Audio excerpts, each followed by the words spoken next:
সারা রাত মোবাইল টিপে সকাল 9টা থেকে মোবাইলের মাঝে চার্জ নাই, মোবাইলের মাঝে চার্জ নাই। এবার মাইকিং চলে সকাল 8টা থেকে বিকাল 4টা পর্যন্ত কারেন্ট থাকবে না।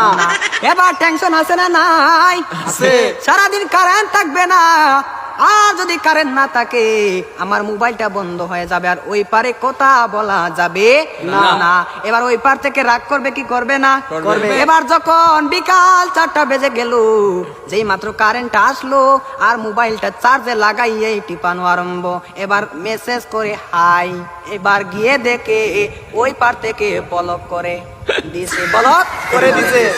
এবার ছেলেটা তো টেনশনে আছে, হারে ব্লক করে দিল, আমাদের তো ভালোবাসা কোথায় গেল।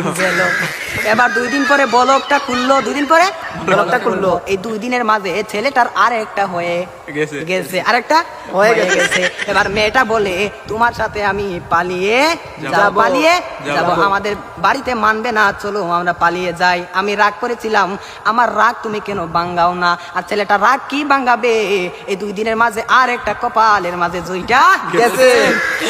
ওই মেয়েটা বলে চলো আমরা পালিয়ে যাই, ছেলে বলে চলো।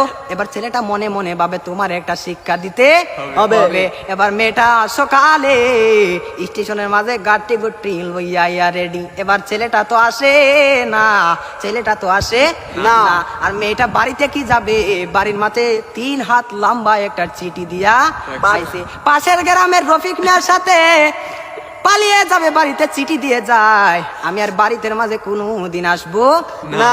তার নয় কার না, আমি আর কোনোদিন বাড়ির মাঝে আসবো না। আমি চলে গেলাম পাশের গ্রামের রফিক মিয়ার সাথে। এবার রফিক মিয়া তো আর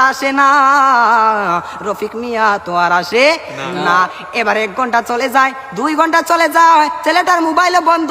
মেয়েটা তো আর বুঝার বাকি হলো না, আমাকে চলে গেল ছাড়িয়ে, আমাকে ফাঁকি দিল। এখন তো মরা ছাড়া আর কোনো উপায় নাই। পরের দিন সকালে মাইকের মাঝে আওয়াজ শোনা যায়, সকলে পড়ে ইন্না লিল্লাহি ওয়া ইন্না ইলাইহি রাজিউন।